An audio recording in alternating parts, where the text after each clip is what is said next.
listening to CinemaJaw, the greatest movies podcast ever, recorded on location in Chicago.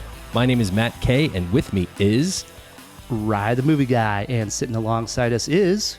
Fill me in, Phil. Hello, hello. This week on CinemaJaw, Matt, review one of our most anticipated, it was my most anticipated film of the summer, Spider-Man Across the Spider-Verse. How cool is that? Oh, man. Super cool. Super cool. Can't wait to talk about it. Yeah, I just sent out a tweet before we hit record saying how excited I was to review the film because it's always a blast to talk about great cinema, you know? Right. I am wearing my Spider-Man underoos today. I don't know if you celebrate in that way, but I just wanted to represent. I have no Spider-Man clothing. The free Spider-Man shirt we got disappeared at some point, so I actually have no Spider-Man clothing, unfortunately. Boy, I have too much. I forgot to wear my Venom t-shirt. That would have been also thematic. Well, Matt, we do have a guest who's going to be joining us. Very excited. He actually got to see Spider-Man Across the Spider-Verse also, so he'll join us on the review as well. Yeah, we're going to be talking to Craig Bass. He's a director, a documentarian. He's got a new movie coming out entitled Ghostlord and the Quest for Dark Presence. It's an interesting documentary. I really can't wait to talk about it. It's right up your alley, especially your alley. I think when we got the very email, much. You got very excited, like we have to have Craig on, and I'm excited to talk to him. Yeah, I jumped on this one for sure. In honor of Spider-Man Across the Spider-Verse, Matt, you will take Craig on in good movie sequels. Good movie sequels, okay? Movie trivia. Wait, are they good movies that have a sequel, or the sequel is a good movie? The sequels are good. Yeah, okay. The sequels are good. I'm not saying better or great. It's just a good sequel. Good sequels. Okay. That sound good? Yeah. And the other thing I wanted to bring up to you was this fact that Spider-Man, now with these animated films, 2 of them under his belt, has now taken over the mantle for the superhero with the best filmography. Whoa. I mean, he's great. I love Spidey. Love Spidey. But, you got to go with Batman on that as the best of all time. Not anymore. I think it's Spider-Man all the way. Spider-Man movies overall are better than Batman movies. Yes, they are. No. That's insane, Ryan. It's still Batman. Batman ekes this one out. You know what? We haven't done this in a long time. CinemaWAR. You're going down, Matt K. I doubt it. We'll see. All right. Well, Craig is going to, have to judge that one. And then last but not least, Matt, we are going to give a quick review for a film that comes out on June 9th on digital platforms entitled Heroes of the Golden Mask, notable for being Christopher Plummer's last big screen appearance. Probably the most notable thing about it. That's a little spoiler. That's foreshadowing, Ryan. It is June, and that means a new theme. And this month, we dropped down our age. We were doing Jane Fonda. Matt actually teetered with the idea of doing Christopher Plummer. I said, let's bring the age back down here a little bit. We landed on the great Jennifer Lawrence to celebrate. She has a new movie coming out this month that we can't wait to talk about. It looks like a raunchy comedy. So Jennifer Lawrence is our theme in June. Let's kick it off with the Jennifer Lawrence fact. Yes. On the set of Hunger Games, the first Hunger Games film, at least, Jennifer would show up with the same scar makeup as the day before. That's the thing. We always say, like, Jennifer, she's so relatable. She's so down to earth. That is one of the most human things I think she could possibly do. Yeah. But apparently, somebody who's more than human is Elizabeth Banks, because Elizabeth Banks started calling Jennifer cat piss never clean for that behavior. Cat piss. Yeah. Never clean. And that's for the rest of the month, where it's no longer Jennifer Lawrence month, it's cat piss month. I was going to say. Yeah, we're just going to keep talking about cat piss. That's awesome. We're changing it to, it's CinemaJaw for cat piss jaw, guys. I get it. I get it. Cat piss all month of June here on CinemaJaw. I know at this point we're not making a good impression on our guest, but without further ado, we got to bring this guy on. I mean, he's here listening to us talk about cat piss never clean. Craig Bass, is a documentarian. His film Ghostlord and the Quest for Dark Presence is currently in production. Craig, welcome to CinemaJaw. Thanks for having me, guys. Absolutely. So I know there was a huge Kickstarter that just wrapped up, and we'll get to that. But why don't we start with the synopsis? We kind of tease that this is something near and dear to my heart. But what is Ghostlord and the Quest for Dark Presence all about? So, Ghostlord and the Quest for Dark Presence. Ghostlord is the, I guess, nickname, sort of tag of a gentleman named Doc Mack. And Doc Mack owns the largest arcade in the world, which is just outside of Chicago in Brookfield, Illinois. It's called Galloping Ghost. Doc Mack, who's I think 46 now, started working on his own arcade game when he was 16 or 17. And the game was called Dark Presence. And he is still working on this game, 30 years later. In the interim, he's built the largest arcade in the world. He's become, within the retro gaming space, a celebrity of sorts. He's opened a martial arts gym. He has an automotive shop. He's got a Godzilla modeling business now. He just keeps expanding. But the one thing he hasn't done is finish Dark Presence or its sequel, Conquering Light, which they decided to film as well. They actually refilmed the game 3 times. And on the 3rd filming, they decided, hey, we got pretty far.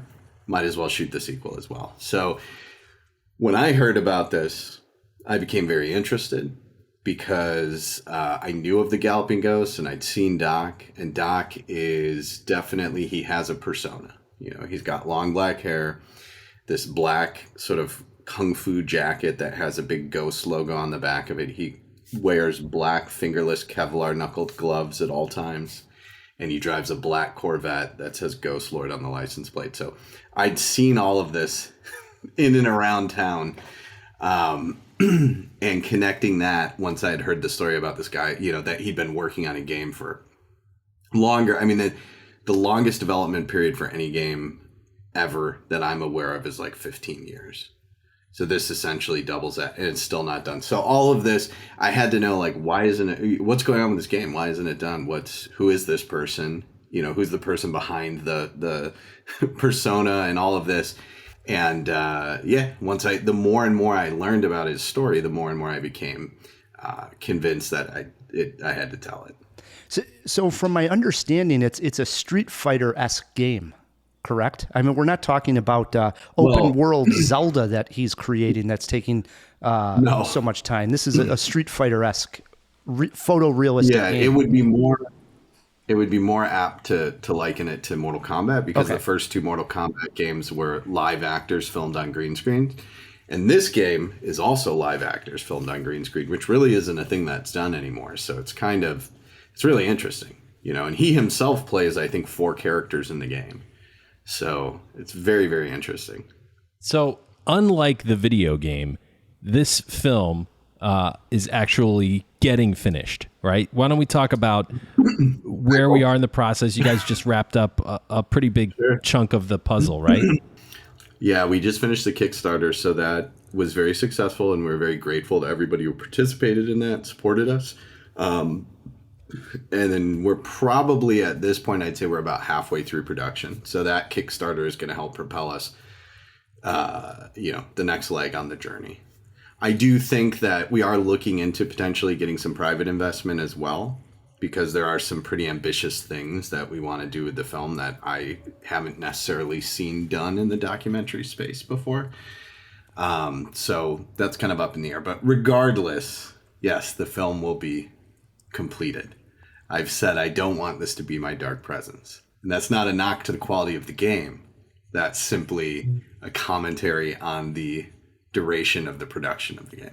Well, documentaries, when they're following a very unique individual, are just the best. So I think you got something here, Craig. I can't wait to see this one. I appreciate that. You mentioned that, and I was going to say, one of my top, I do find myself gravitating toward those character studies more than most other topics within the documentary space. One of my top 5 films of all time has to be American Movie. I don't know if you guys have seen American Movie before. Yes. Okay. It's been a long time, but I've seen it. Yeah. Yeah. So I wouldn't necessarily say that there's similarities, very apparent similarities is all between that film and the film that I'm working on, but that film was massively inspiring to me just in general. Yeah. It's been like 20 years since I've seen it, probably. Wow, when did that movie come out? A long time ago, because I'm 41 and I was probably late teens when that came out. Throw it in the fish tank. Can we throw it in the fish tank, Phil? I'm going to guess 97 is what my guess is going to be. I'm going to go early 2000s. I'm going to say 2001. You are going to be wrong because I'm pretty sure I was in high school when it came out. All right. Craig, have you ever seen King of Kong, A Fistful of Quarters? Oh, definitely. Another... Yeah, actually, I love me a good video game documentary, you know? Yes, but there aren't that many really good ones. You know what I mean?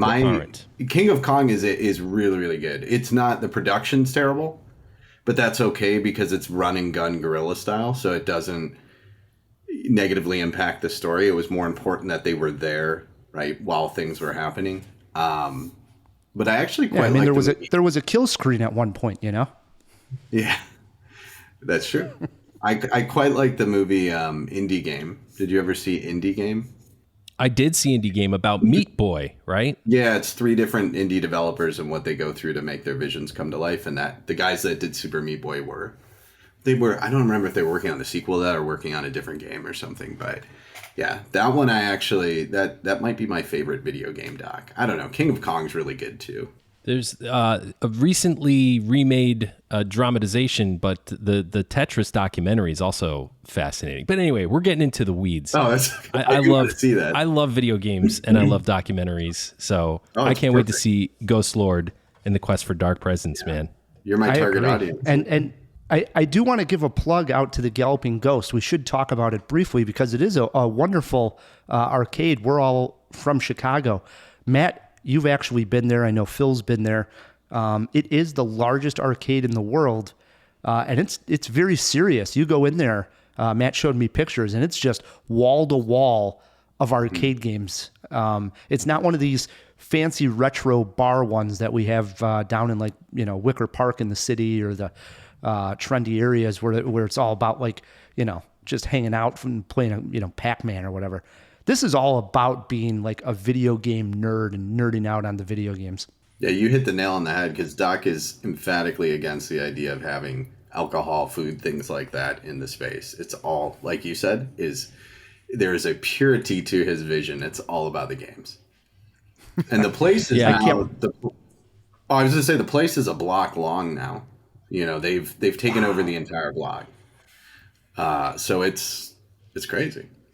And there's conversations of what will happen now because they put a new game out every Monday.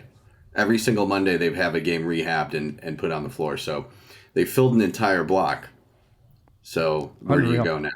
By the next block. I mean, I've been there and he's got a map on the door that it's literally like he's buying up the town. Like you go to this street corner to play pinball, you go to this corner to get into the Galloping Ghost with the stand-up cabinets. His gym's over here, like you were saying, he's got a studio and this and that. This guy's like the mogul of Brookfield. You have the zoo and Doc Mack, and that is Brookfield. That's what we've got. That's it. No, you're absolutely right. I can't wait to learn more about Doc Mack for sure. For the jawheads listening to this that want to stay up to date with the documentary or support it somehow, where should we send them online, Craig? Yeah, you can go to ghostlordsquest.com, ghostlordsquest.com, and I think that most of our socials are that as well. So /ghostlordsquest on anything, whether it's Facebook, TikTok, Instagram, that should take you there. And we try to keep things, we've tried to be very forward facing with this process in this film. So when there are things happening, we do try to post about it. So, like us on those social media places to help out. There's not much anybody can do at this point, only because the Kickstarter obviously has concluded, unless you are a wealthy individual that wants to put a significant amount of money into this and get your name on it as an executive producer, then reach out to me. But other than that, I think just people following along with the journey is fantastic. It's, it motivates us and it gets the word out there, which is really, really necessary right now because trust me, I've had so many discussions with other indie filmmakers lately and how much indie film has changed and not necessarily for the better.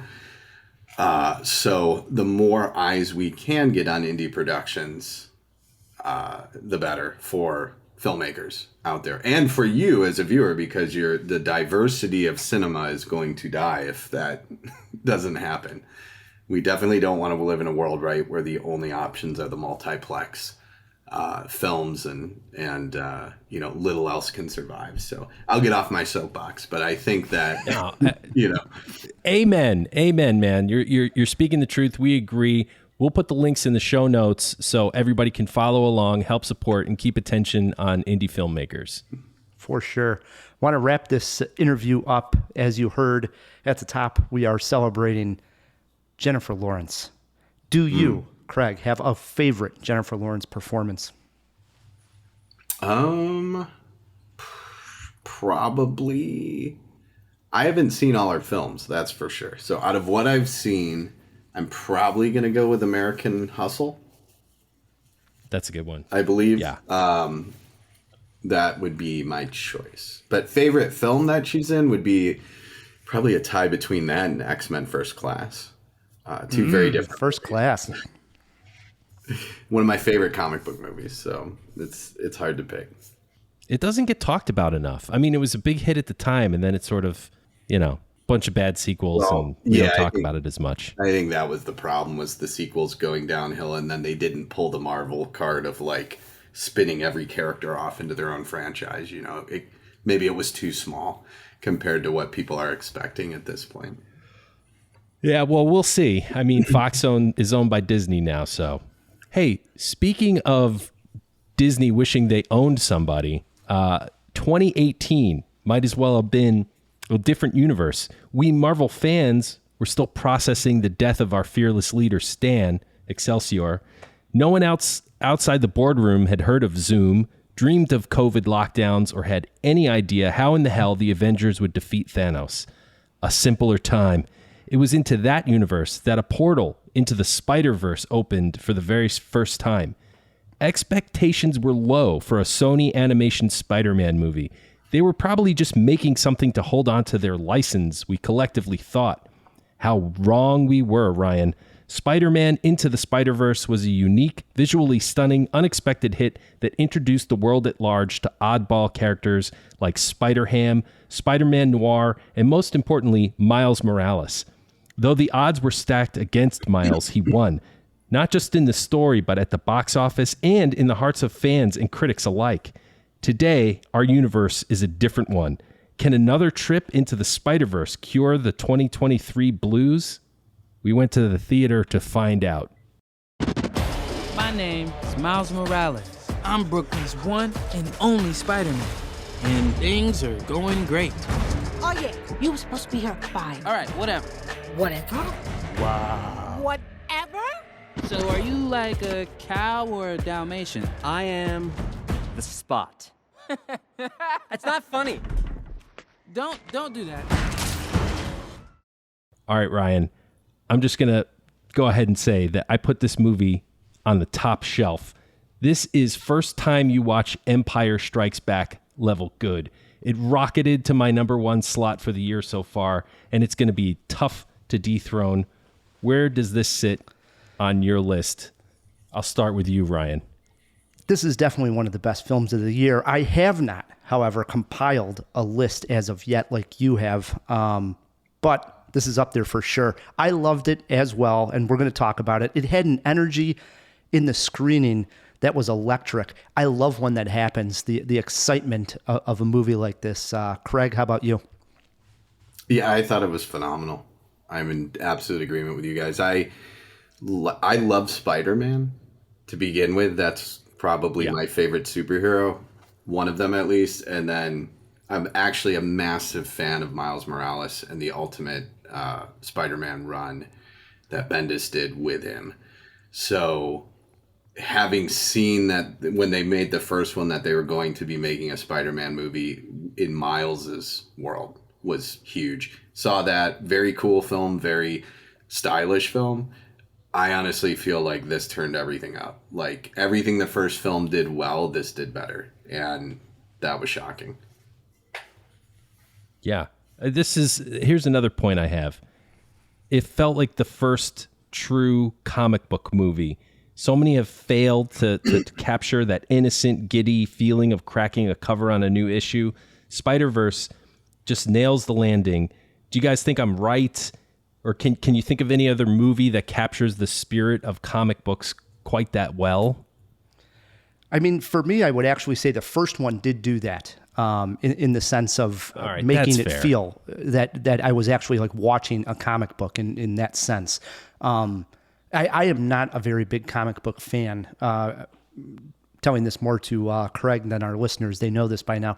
But for me, I actually, on the very first movie, and especially on this one, could sit there in the theater and understand what it is that excites people who do like comic books. Like for me, this worked, and I could see that on the screen, that wow, oh, this is very exciting kind of art come to life. So loved it. I was going to say, I think you're both right, Matt, because I mean, the first one, Ryan, you're right, it did establish that, but Matt, like I was saying, because this amplified everything, I think that was even more apparent. Even to where they would have I don't remember the first one doing this. Maybe it did, but they'd have like text boxes pop up on occasion. Mm-hmm. I think they even used them to translate one of the characters, what they were saying at one point, because he was speaking Italian or something. So it amplified that just like it amplified everything else. Right, which was an invention of Stan Lee's. He would put the little like this happened in issue 202 to kind of connect. Basically, he was trying to sell more comics, and it worked. And yeah, it was used so clever here. So many different medias have tried to capture that, like the old Adam West Batman show with the pow, bam, biff. And then you had Ang Lee's Hulk, which is a good movie, but you know, I don't think that the split screen was the reason I liked the movie, I should say. Well, I don't know if you could do it with live action. That's it may have to be animated because how graphic. Yeah, it wouldn't be this effective. It wouldn't be this effective if it was live action. This fits the animation style so perfectly that it is tough to imagine it working as good in a live action set piece. Well, I don't think it could. Yeah. It would always just look kind of hokey, like a little bit like, you know, sort of a cosplay fan film to some extent. Like to get the level of stylization and just the effectiveness of the art, it had to be animated, I think. Mm-hmm. Let's talk about the art. This is just, the whole thing is like oozing art to the point where like Miles is an artist. I think the movie is it uses the art within the art to tell the story, if that makes sense. It's so meta, you know? There's so many layers to this onion. And I don't think too many people will appreciate that, but I did. Did you guys pick up on that? Well, there's so much to find in it. Like I usually don't see films multiple times because I'm very much story driven. So once that story's been exhausted, you know, I know what's going to happen. It's not as interesting to me. But I would see this again for sure because there are so many, just as visual art, there's so many layers to it.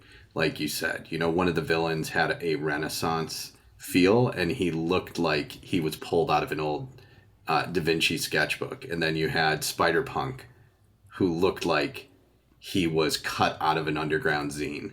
It was like everybody kind of had their own treatment that fit their character. And it wasn't ostentatious. It all worked really well together. Sure did. Yeah. So here's the synopsis. After reuniting with Gwen Stacy, Brooklyn's full-time friendly neighborhood Spider-Man is catapulted across the multiverse, where he encounters a team of spider people charged with protecting its very existence.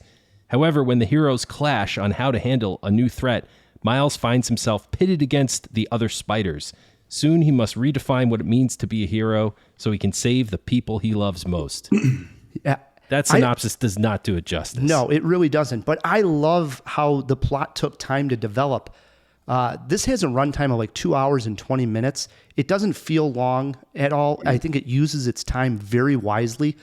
For starters, I love that the credits of the movie actually open a little ways into the movie until we get the big Spider-Verse opening crawl. Love when that happens. And it seems then it seems to be just about him reuniting with Gwen Stacy, and I thought that was sort of the main point of what the film was going to ultimately be about. However, the true dilemma of the movie happens after that, right? As you mentioned, all of a sudden the other Spider-Men are against him. The stakes are raised, and it just feels so much bigger by then. So I was completely along for the ride. I didn't know where this was going, and that's so refreshing in a superhero movie because it seems like they've gotten almost very predictable when you're watching it. Not Spider-Verse. No way, man. My friend and a friend of mine who used to own a comic store, so we tend to see all of the superhero movies together, and he drags me to see all the ones that I don't want to see. But him and I were saying the other day, we were talking about Guardians 3, which was an entertaining movie, right? It's fine. But we've been talking a lot about AI lately, and we're like, man, it felt like AI could have written Guardians 3. Like, I wouldn't be surprised if it was involved in writing Guardians 3 because it's very by the book. And Marvel movies at this point, the majority of them, well, honestly, the majority of Marvel movies in general, my personal opinion, are not good at all. You just have a few. It's actually a really bad ratio, in my opinion, of good. You're speaking Ryan's language right now. Well, Ryan, you're right on that. It's kind of funny that Marvel, a studio that isn't Marvel, is making the best Marvel film that is currently in existence. And it's awesome to me that it was with Miles Morales, because I was always a huge Miles Morales fan. So it was cool to see them take a character that's not a flagship character to the degree of, Steve Rogers or Tony Stark or even Peter Parker, and then hit a home run with it on that first one. But this is like you guys said, this is a whole nother level. And I was super impressed. I try not to know anything about a film before I go into it if I can't avoid it. So it's like, if there's a new Darren Aronofsky film coming out, I'm going to see it, right? If there's a new Spider-Man film coming out, I'll see it. So I don't look at anything. And I think the majority of what I saw was like a teaser for this. So it was awesome going in with not knowing what to expect. And then I don't want to spoil the end, but the way it ended, I didn't know that was going to happen. I don't think anybody did. And we went to a press screening, and I think everybody was stunned the way it ended. So hats off for them keeping it a secret, because I was blown away. And by the time most people listen to this, they will probably have seen the movie, as it'll be #1 at the box office. I do have a question. This is minor spoiler, at least as far as the characters in the movie are involved. Matt, were you familiar with Miguel O'Hara? I'm sure Craig, if he's talking about Miles Morales in such regard, he knew Miguel O'Hara. I had never heard of this character. I loved him, and I loved the Spot voiced by Jason Schwartzman in the movie. Were you familiar, Matt, with these characters? Somewhat. So yeah, I read Bendis's run on Ultimate Spider-Man, and for the first 100 issues, it was Peter Parker. I mean, it started in like 98 or 99, and then by the early aughts, Peter Parker dies and Miles picks up the mantle of Spider-Man. So it's an underdog playing an underdog, and that's just a very Spider-Man type thing. Miguel, I think his character is Spider-Man 2049 or 2099. I forget.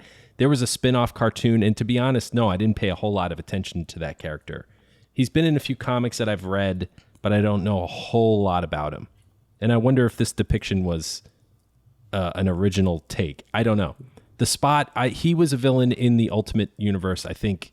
Another one I kind of only know, a little bit, not as much, but yeah, I'm learning too on these, which is great. I've seen these characters before, but to watch them get fleshed out, it's sort of validating. It's nice. I love the animation of the Spot. I have such few nitpicks on the movie. One of them would be that it might not be as funny as the first one. Doesn't necessarily need to be, but the first one I remember laughing a lot throughout the entire action set pieces and everything. Again, minor nitpick. The other one is I don't know. I couldn't keep up with exactly what was going on with the Spot. It has this. Yeah. I thought I knew, right? Like there was a part where that very early on point when we meet him with the ATM where, I get the idea. He can put this Spot here and he can go in to the Spot and come out on the other side. But then it wasn't almost always that way. I didn't know what was going on with the Spot. I think that's the point. That's the point. It's supposed to confuse you. He doesn't know how to use his powers, right? It was wild. Yeah, The art it's cool. is crazy because it starts out so. I mean, I don't want to spoil it for people, but just he starts out so goofy. I mean, that was one of the funniest parts in the movie was the interaction with him at the beginning, and where he ends by the conclusion of the film is a much different place. They really nailed. Like the character arcs are excellent. They really are. Truly are. It's funny that you brought up those two nitpicks, Rye, because that was going to be one of my questions. I couldn't find any nitpicks, and I'm not always giving movies passes. Everybody, don't basically I'm saying that for Craig. I can be hard on a film. What I wanted to say is it's such a rare thing that a sequel surpasses a groundbreaking original. Like I mentioned, Empire Strikes Back. I'd throw in maybe Godfather 2. It's a very exclusive club. I think Spider-Man Across the Spider-Verse belongs in it. Do you guys agree? Yeah, Did it surpass the original? Yeah, I said to you after we came out of the screening, I thought I made a mistake and I watched the original Spider-Verse the night before. And as I was finishing up the movie, I thought, kind of a dumb thing because I put this on one of the highest pedestals. I thought it was a masterpiece, the very first Spider-Verse. And I thought, the second one's just not going to be as good as this. It's going to give us more of the same, but it's not going to have that same feeling. And to walk out of that screening and be like, damn, that was so much better than the first one. I mean, it's a masterpiece on top of a masterpiece, in my opinion. I got nothing really bad to say about this movie. Same here. Correct. Visually and creatively, best thing I've seen since Everything Everywhere All at Once. But what did you think about the sequels, Greg? Did it surpass? Yeah, for sure. The weird thing about the first one is I was really excited to see it because of the source material being close to my heart. And everybody I saw it with, it was a big group of us. We actually went on my birthday the year it came out. And a bunch of people were like, man, I like that more than I anticipated. I didn't know what to expect. And I was like, it was really cool. It was really good.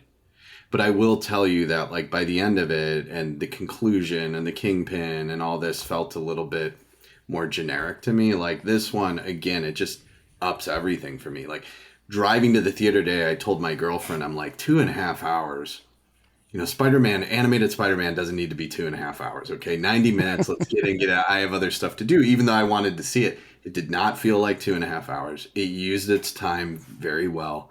And I think I would say it's number 2, and it's twice as good as the original to me. The original was more style. Yep. The original established the style, but the storytelling wasn't nearly as competent, I think, as this one. It was just so cool. And the side characters in this, the other characters were more interesting to me. Because you bring up, you have Spider-Ham and all this, but you don't do anything with them. They're just in the scenes, kind of. This, you actually you started to learn much more about some of these other Spider-Men. And that just, intensified the story for me. Matt loved Spider-Punk, and I didn't know who voiced him until I got out of the movie. I had to look it up, but it was Daniel Kaluuya who voiced Spider-Punk. That must just be his regular voice because he probably has an accent. But maybe that's what threw me off. I loved it. I loved it though. Yeah, Spider-Punk is insanely cool. At first I was like, okay, great. This is going to be Hollywood's interpretation of what punk rock is. But he is like straight up punk rock. The dude got it. They got it right with the writing. And he was super charming. And he was probably one of the funniest parts. And he really tapped into kind of the punk rock philosophy. It was really cool. It was. I concur. I fully concur. Should we do our jaw-dropping moments here, Ryan? Yeah. What do you got, Matt? There is this scene, and I don't want to spoil it, so I'm going to really dance around this. But there's a scene between Spider-Gwen and Captain Stacy, her dad, that happens in the Gweniverse, for lack of a better term, where they're telling each other some emotional things. And I don't want to spoil it. I'm just going to say that the art around them changes, which isn't spoiling anything because the art around the characters changes for the whole movie. But in this scene in particular, it just evokes the emotion of the scene in the background in a way I've never really seen done before in any animation. It blew me away. It was breathtaking. Totally jaw-dropping moment. How about you, Ryan? It was gorgeous. What's funny is I actually chose a quieter scene as well. And that's crazy because this movie, when it's revving its engines, the action's better than most anything out there. But my jaw-dropping moment, also a quiet one. And for me, it's this simple, eloquent, beautiful shot of Gwen Stacy and Miles Morales sitting together, overlooking New York on top of a skyscraper. And the scene sees them start on, say, the top of the skyscraper with the roof, and then Gwen slowly walks under the outer edge of the building. The camera follows her, which is a really trippy shot because we're seeing like everything go upside down. Miles follows Gwen out onto this ledge, and they sit upside down under the ledge, causing Gwen's hair to go upright and the city in the background to be upside down. It might actually be my new favorite single shot of Spider-Man in the history of the movies. It was breathtaking. I loved it.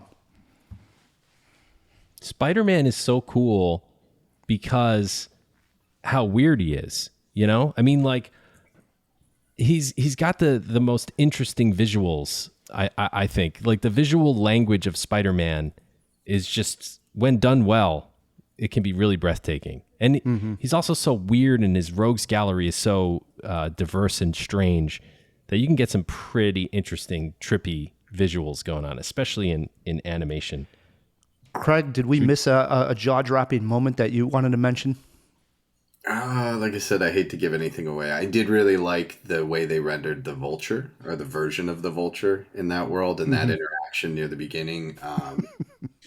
I really like the Indian Spider-Man part where they introduce him. And he's awesome. Oh, that was crazy. Yes. And that whole sequence in that world, and the world building's fantastic. I mean, I'm a huge fantasy nerd too, so this gets really close to, you know, it's very fantastical. They build so many worlds in this multiverse, and it's really cool. So I don't know. I knew you were going to say the inverted shot, though. For some reason, you started saying it's a quiet moment, and that obviously is embedded within my mind too, because I remember when it goes wide and you just see the two of them in the bottom right third or whatever in the city expanding. Oh, it's so great. It cool really is. I think I audibly just did you know, like I was just so impressed by the shot. It was awesome. I was going to say I normally don't audibly react to films too much, but I was cracking up when they had, I think it was the Scarlet Spider, and Matt, this is going to mean more to you than anyone else because you read comics, when he starts doing the comic exposition. You know what I'm talking about? Like, yes, I do. The fact that they brought that into a cinematic world, it was awesome. It was such a cool. That was Liefeld, right? Did Rob Liefeld draw those like Ben Reilly books back in the day? I don't remember. It's like I'm a bigger X-Men fan than almost, like, I've probably read more X-Men than anything, so I've read a lot of the Chris Claremont stuff. Now I'm probably getting too nerdy for your podcast, but there's so much exposition in those books, and it works. But it was sort of that not just Marvel but general comics exposition. That's what it triggered for me, was the way that Claremont was handling X-Men. But you see it throughout comics, you know, less so today, but you see it so much. And Ryan, that's just where he was like narrating exactly what was going on in the scene, which is so ridiculous. Yeah. It was fun. Awesome. Movie poster quote? Like we said, very rewarding upon multiple viewings. My movie poster quote is best comic book movie of all time. And I'll die on that hill, Ryan. Wow. What do you got? I mean, that is a big movie poster quote there, Matt. I went with gives new definition to the phrase art house cinema. Well done. I like that. How many jaws you going with this thing? This is a perfect 4 jaws. No doubt about it. 4 jaws for me. Matt? 4 jaws. Yeah, it is. 4 out of 4. Craig, we're on a 4 jaw scale. How many jaws? Nothing's perfect, so I don't give anything 4. So I'm going to go with 3.5. It gets damn near close. Tough It critic. does. Tough critic. I am. Yeah. Good stuff. Well, Spider-Man Across the Spider-Verse is in theaters everywhere. Jawheads, let us know what you think. Shoot us a tweet at CinemaJaw or an email, feedback@cinemajaw.com. How do I find a hero worthy enough to put on the mask of my father? The mask shows you the way. The next time we talk, you better have a big score for your old Uncle Richo.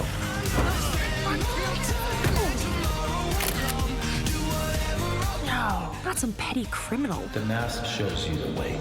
Come on. No abracadabra! That clip is from the new animated film Heroes of the Golden Mask. That features voice work from Ron Perlman, Patton Oswalt, and the last big screen performance by Christopher Plummer. After talking about the new Spider-Verse film, I lead off this review with a warning. Not all animated films are created equal. If I had only one word to use to describe Heroes, it would be generic. From the story, which sees a modern-age teenager transported back in time to a hidden kingdom to help, to the characters, to the animation style, all fit nicely under the generic description. I didn't hate it, however, but did feel that it was uninspired and lacking creativity. The one creative stroke I saw here were in the couple of nifty creatures that attacked the hidden kingdom. One of them is a giant monster with a mouth that just sucks up everything and then blows it out in some forceful gamma ray. The other nice thing about the flick, it has a short runtime. So if you have to watch this with your kids, it's not that painful of a watch. Matt, am I missing something, or was this as bland as I saw it? You're not being hard enough on this movie. This is a kung fu movie that is puppet animation. Phil, the animator in our group here, will know what I'm talking about. This is not like computer models that they actually have like bones. So they don't stretch. It's not like Kung Fu Pandas, I guess what I'm trying to say, where the Kung Fu choreography is really, really good. Here, the characters, even the run cycles are just totally shit. The world looks dead. There's no attention to detail. There's no garbage on the streets. There's no like stickers on the walls. It's like the opposite of Into the Spider-Verse. It looks like dead, rubbery Veggie Tales. If you know that show, you know what I'm talking about. It's garbage. This looks like an animatic or a movie that was put out before it was completed. You know? Mm-hmm. I mean, it's the travesty that this movie will be the last thing on Christopher Plummer's IMDb page. That it should be stricken from the record. This movie sucked. I almost couldn't finish it. I really had to force myself. It's like an hour and 22 minutes. I know. I had it easy. My movie poster quote was regarding that was, Plummer's last deserves better. My quote is, please don't put this on Christopher Plummer's IMDb. I might start a petition on change.org. I'm serious. This movie sucks. Well, I went 1.5 Jaws for Heroes of the Golden Mask. 1.5, Matt. Well, you know, it's funny when you were reading your review there and you said I have one word to describe this movie. I was really thinking the next word out of your mouth would be turd. I think for this movie to be on have those names in it and to follow Spider-Verse and on this podcast is probably two of the best things it has going for it. I will give this 1 jaw, and that's only because I can't give 0. It's a total waste of time. I don't even think kids would like this. Yeah, I don't think so either. I was actually thinking who this is made for, and I thought, maybe boys in that like 10 to 12 age might like it. I doubt it, but that's about it. I don't know. Listen, I hate to rip a movie, but it really didn't feel like this was put out as some kind of art. It feels like it was put out as some kind of crass commercial grab, and I can't get behind it. I didn't dig it at all. Heroes of the Golden Mask is being released on all digital platforms on June 9th. Jawheads, if you want to check out Christopher Plummer's last, I guess, do so. That's the Let only us know what reason, you think. Yeah. Shoot us an email, feedback@cinemajaw.com. What we're going to do is take a quick break. When we come back, we have some feedback to read. We open up that fish tank. Plus, a big CinemaWAR, Spider-Man versus Batman. I hope Craig is ready to judge that one. And then some movie trivia. Stick with us, Jawheads. Let's all go to the lobby. We kick off Jennifer Lawrence month with the last time we actually saw her on the big screen in Don't Look Up. A lot of people didn't care for this movie probably as much as I did. I had some laughs with it, and the laughs started in this scene that sees Jennifer Lawrence and Leonardo DiCaprio on a feel-good talk show discussing how a comet hurling right towards Earth. Sorry, are we not being clear? We're trying to tell you that the entire planet is about to be destroyed. Okay. Well, it's, just something we do around here. We just keep the bad news light. Right, it helps the medicine go down. And speaking of medicine, tomorrow we've got a Well, two-part... maybe the destruction of the entire planet isn't supposed to be fun. Maybe it's supposed to be terrifying and unsettling. Please don't do that. And you should stay up all night, every night, crying. When we're all 100% for sure gonna fucking die! Sparkling drinks, sparkling drinks, chocolate. Sparkling drinks, sparkling drinks, chocolate. Sparkling drinks. Hey, Chicago Jawheads, our friends John Mossman and John LaFlamboy, whose names you should recognize if you listen to the show, have a movie out called Good Guy with a Gun. We featured it on an episode not too long ago. They're going to be at the Gene Siskel Film Center on June 9th, 10th, and 14th, and we are pumped. After each screening, there's going to be a Q&A session with the one and only director-writer John Mossman, and this thing is sweeping all the film festivals it's going to. It already took Best Dramatic Feature at the Arizona International Film Fest and the gold medal at the Dubai Film Fest. So grab your tickets ASAP before they vanish like that piece of popcorn you dropped on your couch. Here are the dates again: Friday, June 9th, 8 p.m., Saturday, June 10th, 2 p.m., and Wednesday, June 14th, 6 p.m. Go to www.siskelfilmcenter.org for your tickets.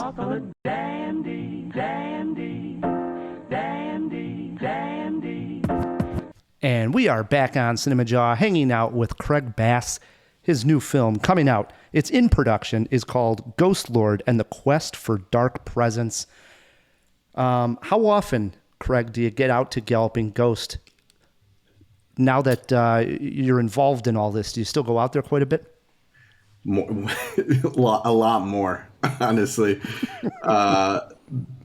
Prior to working on a film that involved it, it was, like twice a year. Something like that. Go for a few hours twice a year. But, quite frequently now. That's awesome. Is there a favorite game that you gravitate toward when you go to Galloping Ghost? Is there a favorite game? Wow. I guess I should have been prepared to answer that question. I think the thing that we've been playing most, a couple of the other crew members and I have been challenging each other quite frequently on Street Fighter Third Strike when we're in there. Okay. So, yeah, that is probably what I spend the most time playing. But the irony is, we never play anything. We're there. Whenever we're there, we're working in some fashion, right? So you realize, I think it was the last 4th of July, my girlfriend and I realized we've been working on this film, I think for about a year at that point. And we're at the arcade all the time. We never play anything. We don't have anything to do today. Let's go to the arcade and actually play things. So. Awesome. Glad that you got that in. I am too. Before we get to trivia and before we get to CinemaWAR, we threw at least one item into the fish tank. Phil, are you there? Wait a moment! It's fish! Isn't it? DC! Wake up! No, Pat, it's a giant glass bowl. Hey, get some fish folk. Who's coming with me besides Flipper? Here. That's a Sicilian message. It means Luca Brasi sleeps with the fishes. You're gonna need a bigger boat. Thank you. It is such a blessing to be released from this fish tank this week. I actually have a follow-up question for Craig as well, and that's who do you main in Street? It's a two-parter. It's one, who do you main in Street Fighter? And two, I know for a fact they have a rival schools cab at Galloping Ghost, and of all the Capcom fighting game cabs, why is it not rival schools, you fool? So I'll answer your second question first. I've never played Rival Schools. It's awesome. Now, next time I'm there, I will play Rival Schools, and I might change my tune. Main in Street Fighter Third Strike, or main in just like Street Fighter in general? In Third Strike, so I'd say the one that I was really getting a lot of mileage out of, I don't know if I'm pronouncing her name right, but it's like Elena, something like that. She's kind of like a tribal breakdancing girl that when she does her ult, she can heal herself, which is really cool in a fighting game to be able to, instead of doing like a massive damage attack with your ult, you can just regain pretty much all your health and really piss off the people playing with you. That's probably the best part about it. So she's cool. Sounds like a blessing. Yeah. We did. So we had one question thrown in here this week, and it's when did American Movie come out? What were I know Matt and Craig both had guesses. I don't think Ryan did. What were you guys saying? Oh, I had a guess. Mine was 2001, and I believe the other guesses were in the 90s. 97 is my guess. Yeah, I didn't have a guess, but I'd put it, I tend to agree with Craig. Yeah, late 90s.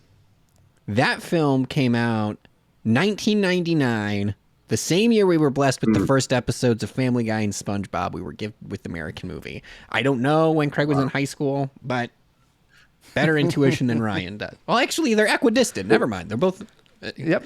Yeah. Right in between our guesses. We're tied, my friend. Nice.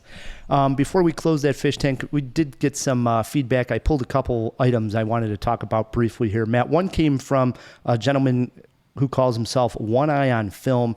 He wrote in, Rye just said that this was his first Fast and Furious movie.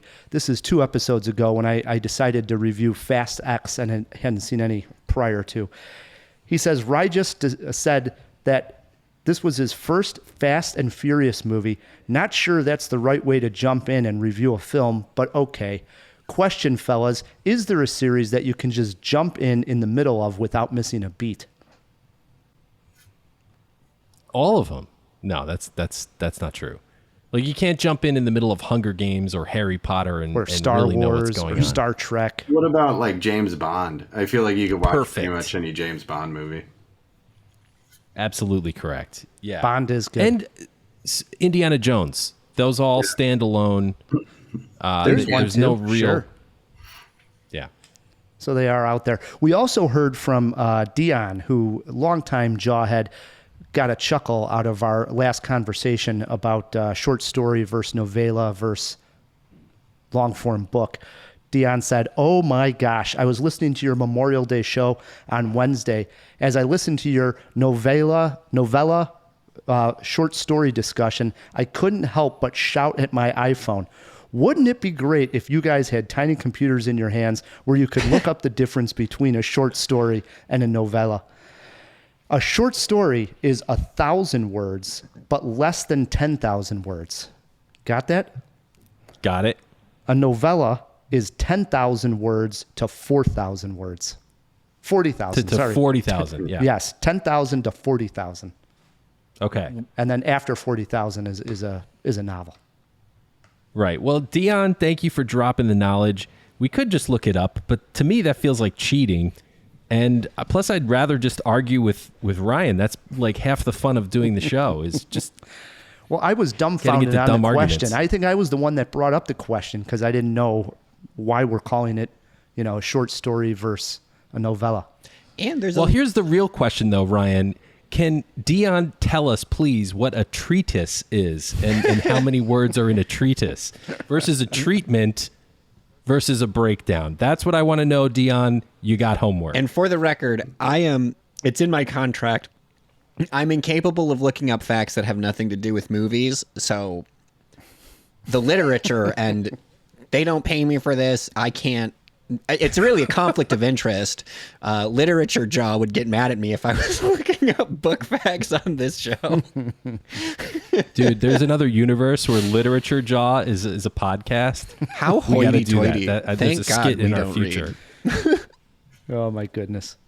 Good stuff. Last bookkeeping note here. Next week on the show, we are looking forward to reviewing The Flash and Elemental, the new Pixar movie that I believe we're going to sneak Phil into, as we can bring a guest to that one. So get our animation expert in there with us to watch the new Pixar. He's always a fan. So that's what we're looking forward to next week. I like it. All right. Was that everything in the fish tank? That's all I got, at least. Jump back in there. You bet. Matt, it brings us to a segment called CinemaWAR. And CinemaWAR works like this. Me and Matt are fighting on a topic. Our guest this week, Craig Bass, gets to play judge, jury, and executioner and tell the jawheads who he thinks won the CinemaWAR. It's important because we're fighting for 20 seconds of jaw time to rant and rave on whatever the heck we want. It's Spider-Man versus Batman. Phil, what do we got this week? It's a bird. It's a plane. It's two comic book heroes that can't fly and definitely aren't Superman. That's for damn sure. This week on CinemaWAR, our boys Matt and Ryan are web-slinging and bataranging for their lives as we finally get to the bottom of which superhero has better movies, Spider-Man or Batman. When it comes to World War cinema, Matt's a Green Beret, and he's calling Ryan a Green Goblin. Matt says the bat is where it's at. Meanwhile, Ryan's going to leave Matt without one of his 8 legs to stand on. Our movie guy is somewhat of a scientist himself, and he thinks he can scientifically prove that Spider-Man has the better films. Which of these two podcast hosts is a joker, and which one is just an annoying laughing clown? Let this CinemaWAR begin. Matt, around the time Christopher Nolan's Batman trilogy came out, it became clear Batman had the best movie franchise of a single superhero. However, in the past 5 years, when no one was looking, Spider-Man climbed to the top spot. He did it by releasing the best 4 consecutive films of a superhero of all time. And it's not even close. In 2018, Into the Spider-Verse, 19 live action, Far From Home, 21 No Way Home, and now in 2023, Across the Spider-Verse. One might say he's amazing. Far From Home does not belong on that list, Ryan. We didn't get our first Spider-Man movie until 2002. He's a blip in time compared to Batman, who's been gracing the bat screen since 1943. That was before World War II ended. With a history of film that rich, that dates back to the golden age of cinema, Batman wins on sheer historical value. How about this fact, though, Matt? The Batman animated films failed to cross over into the mainstream. The only people who watch those are hardcore comic fans. These animated Spider-Verse films are a whole new level of filmmaking. 2 masterpieces, one of which won an Oscar for Best Animated Feature, and I'm 99% sure the second one will do the same. Again, absolutely agree with you, except for the fact that he's late to the game. And Spider-Verse is amazing, but it's only 2 next to Batman's repeated amazing forays into animation. Mask of the Phantasm, starring Mark Luke Skywalker Hamill as the Joker, is largely considered one of the best animated movies of all time. But I don't even need that one on my team because I got Lego Batman. Ooh. Yeah, but the Schumacher Batman films really bring down your whole franchise, Matt. People who grew up with those films might still be fans of them, but the younger generation does not go back and watch them and love them. However, that is the case with Spider-Man. I have friends with young kids, and when I asked them who their favorite Spider-Man is, the kids said Tobey Maguire. All the Spider-Men are loved, and there are no spider nipples to complain about. Some of us wouldn't mind seeing spider nipples, and you're wrong because the second 2 Andrew Garfield films are terrible. The best thing about the Batman series is the range of tone. It's interesting you brought up Schumacher. In a Bat film, you can expect anything from high camp silliness even a bit of homoerotica and neon to dark brooding, Jim Bro ball sweat, serious badassery, and intellectual noir, hard-boiled detective procedurals. I could go on and on. Batman is less predictable and therefore more interesting. With Spidey, we get teen angst every time. Where does he get those wonderful toys, Rye? Well, I have another flaw of Batman's, and that is it keeps rehashing the same villain. Oh no, look, it's another Joker. Spider-Man has a web full of amazing villains. Green Goblin, Doc Ock, Vulture, the Prowler, Sandman, the list goes on. Spider-Man is the best franchise because it still feels fresh, while Batman likes to rehash. Spider-Man likes to break new ground. I don't know. They've rehashed some of the Spidey villains too. Tim Burton and Christopher Nolan are two of the best directors who ever live. Actually, I'd even throw in Joel Schumacher and Todd Phillips when I say Batman has worked with better directors. With Spidey, you got Raimi. I'll give you that. But even Raimi slipped up and did Spidey 3, which was a total train wreck that nearly cost him his career. So tell me, Rye, do you bleed? We are button heads here on Cinema War. We throw it to our guest, our jury. Craig, what did you think of this Cinema War? And that's hard because I'm trying not to let my own opinions of the franchises influence me. It's tough. I gotta say, though, Matt, I feel like too much of your argument is founded on the fact that the Batman franchise is longer lasting, and that has no pertinence to the quality of the films, in my opinion, is how many there are, how long they've been going on. So I'm gonna go. I think I'm gonna go with Ryan. Yes, I gotta go. Fair enough. All right. It's a good Go question ahead, though, Ryan. to go. It's a good question to argue over. I'm really curious now that the debate is over. Where were your personal allegiances? Because I'll tell you mine. It's gonna look terrible. Spider-Man, yeah. But I agree with you. No, that's fine. I agree with you. The Andrew Garfield films are trash. And honestly, this is an unpopular opinion, but one I hold very strongly.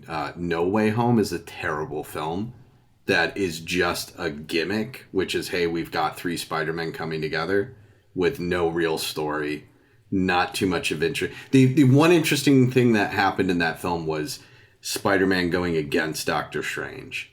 And then that chase and the tension of, oh my God, you're messing with, the Sorcerer Supreme. Everything else was just let's play off people's nostalgia gimmicks. So if we take out Andrew Garfield and we take out the last live action Spider-Man film, I would say that Spider-Man's stronger films. However, you bring up Mask of the Phantasm, which is on my to watch list, and I feel like until I watch that, I don't know what I can say, because there's far more Batman animated films than Spider-Man animated films, but most DC animated films are very, very forgettable things. So Absolutely true. But Batman actually, he's got 2 or 3 that are totally worth spinning. Under the Red Hood's Mask of the also Phantasm, an awesome animated.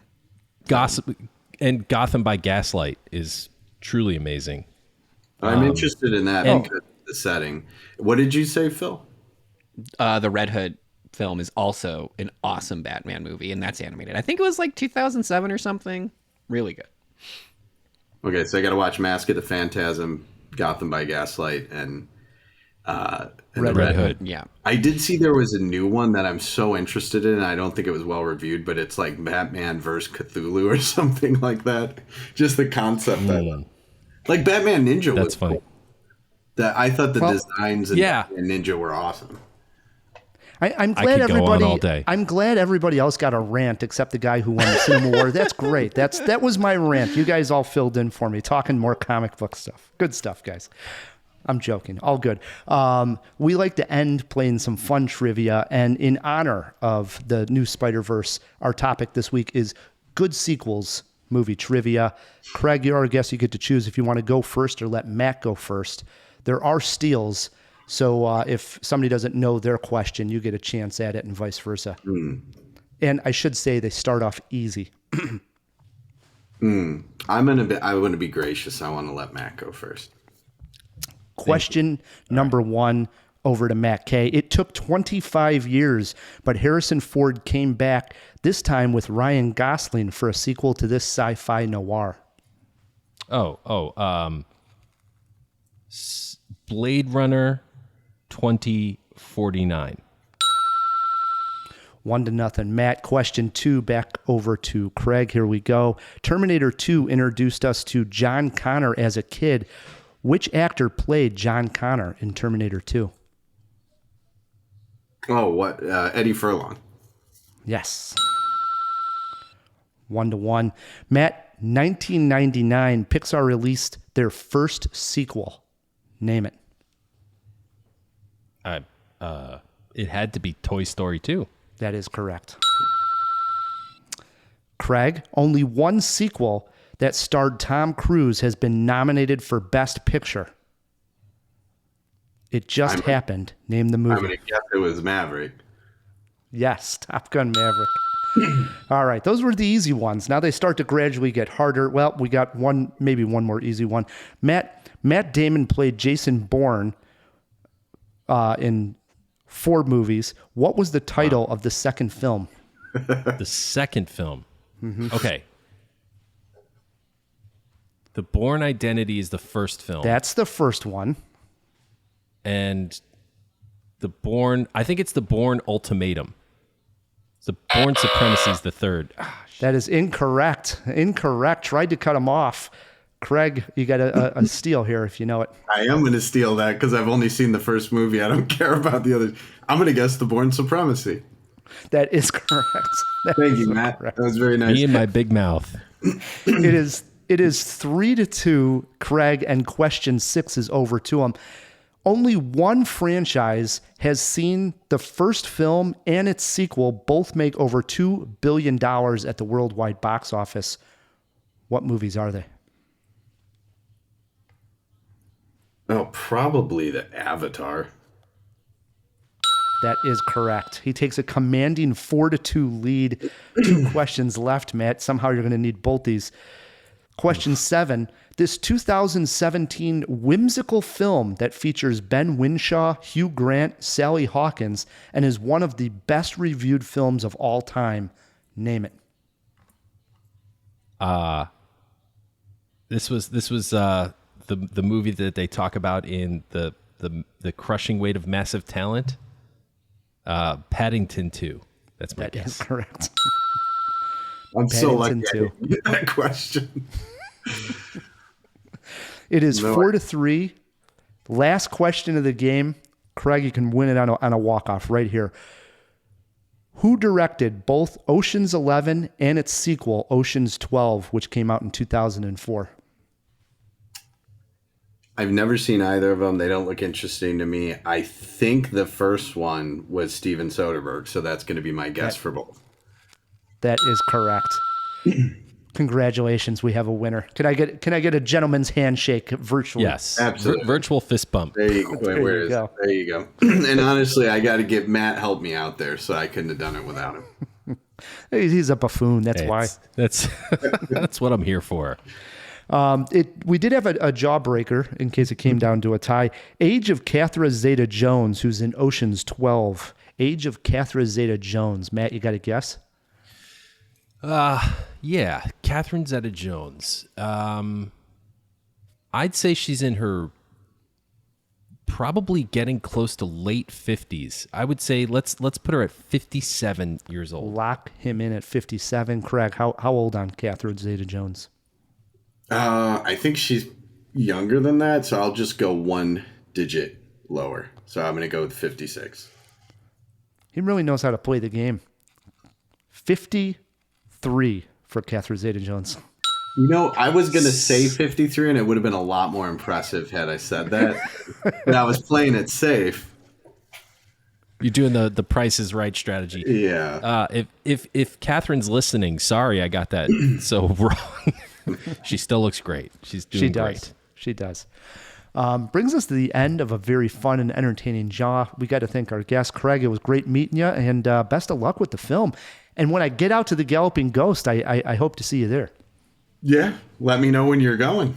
I'll swing on by. Thank you guys for having me on the show and allowing me to talk about the film and chime in on all these other topics. It was a good time.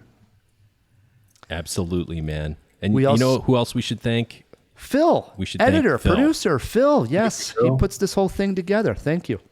Oh, of course. I wouldn't be here any other night of the week. Thursday, it's like, what else would I be doing? Nothing other than CinemaJaw. I also think, right, it's June rather. And we should also say Happy Pride. I think that's good to put out there. Right. In addition, we're not just celebrating Jennifer Lawrence this month. There's lots to celebrate. Well said. It's also, Absolutely. Also summertime, everything. Yeah. Got to wear my Pride t-shirt. Good call, Phil. Last but not least, we want to thank the Patreons for supporting the show. It means the world to us. If you'd like to support us on Patreon, go to Patreon/CinemaJaw. Join the family there. And the last way you can support us is by leaving us a review wherever you're listening to this podcast. Yeah, that's free, and it totally helps out a lot. So drop us a review on your favorite podcast app. Do it. Until next week, I'm Ryan the Movie Guy. I'm Matt K. And keep on jawing about the movies.